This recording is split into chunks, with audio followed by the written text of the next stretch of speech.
an audition, and oh my God. And next thing you know, I'm in this thing and I'm in heaven. And I never had a regular job again from 28 forward. I never worked. I never dug a hot tub hole or bartended or waited tables. I added up the other day how many jobs I had prior to 28 years old. 57 different jobs. And I'm sure I missed a few.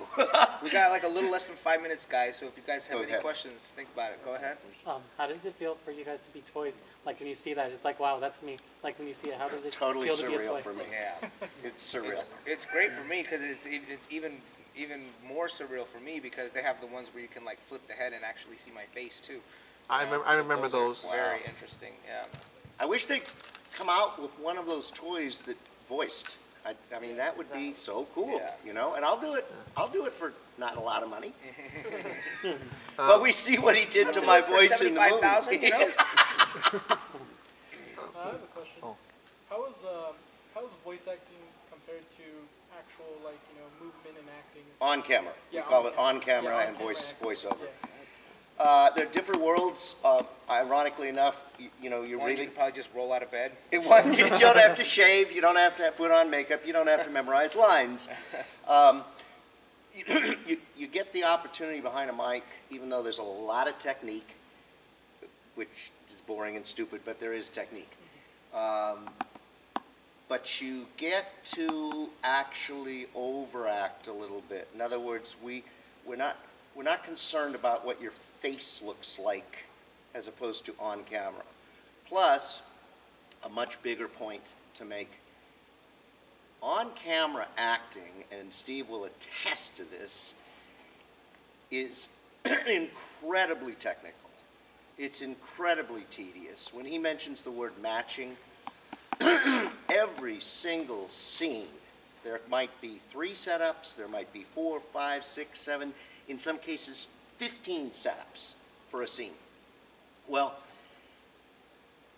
once you shoot the master, what we call the master shot, whatever you've physically done, you've got to do that the same way in different angles. Every setup. And there's the continuity girl, and she no, she misses shit all the time. Yeah. It's really your job as an actor to get it right. And we've all seen in movies and TV. Yes. If we're doing a scene, if he and I were doing a scene, and you know, he says something to me, and my line is, oh yeah, I remember that, and at the same time I scratch my nose like that. As opposed to flipping his hand out like he was just doing. And then he does this, and the editor goes, do one scene like this and one scene like this. I have to make sure I remember to do that every single time. And then if that goes, then the director doesn't catch it, and then an editor is sitting there going, I can't cut this guy. Yeah. I can't cut him.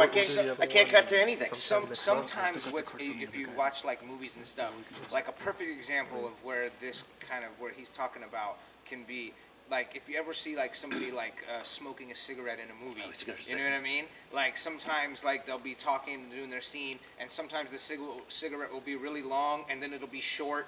And then it'll be long again because they shot that scene from different angles, and the cigarette burned and nobody was paying attention to the cigarette. So it was like long again, then short again. It's if you ever get the chance, I can't think of an exact scene that you could watch on YouTube right now or something like that. But if you ever do something like that, where you, I mean, sometimes you see, you know, sometimes people's hair is like behind their ear, you know, and then sometimes it'll be flat down, and you know, if you ever watch TV shows, that happens a lot because the script supervisor will miss somebody putting their hair back, or the makeup people will miss somebody put their hair back, and then the hair will be back in front of their face. The stiller you can be in a scene, the easier it's going to be on everybody.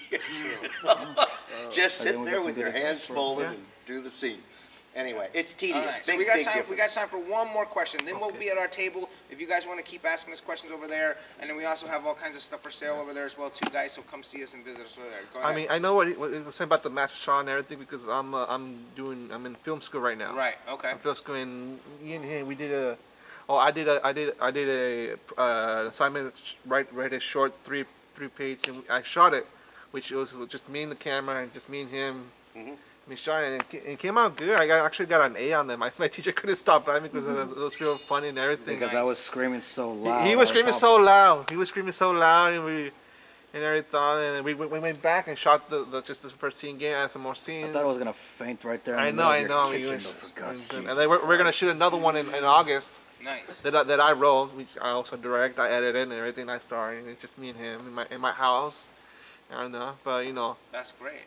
And so, what was your question though? Question is like, how is it? As I said, after I'm done, I'm moving to LA, looking for work. How hard it is to to find work. That's just it. Unless like, unless you have a friend I don't who want to sugarcoat things for you. I need to you want to mentally prepare yourself that if you go to LA, it's going to be difficult. Don't just expect that things are just going to happen. I have a friend over there who you works. asked to. I'm telling you the truth. Yeah, I know. Just be prepared to take a lot of. I know. That's what I'm afraid of. You going to LA. No, I know. But Full Sail, that's why I'm at Full Sail University, online. They promised me that they'll help me out after I graduate and everything. Cool. That's great.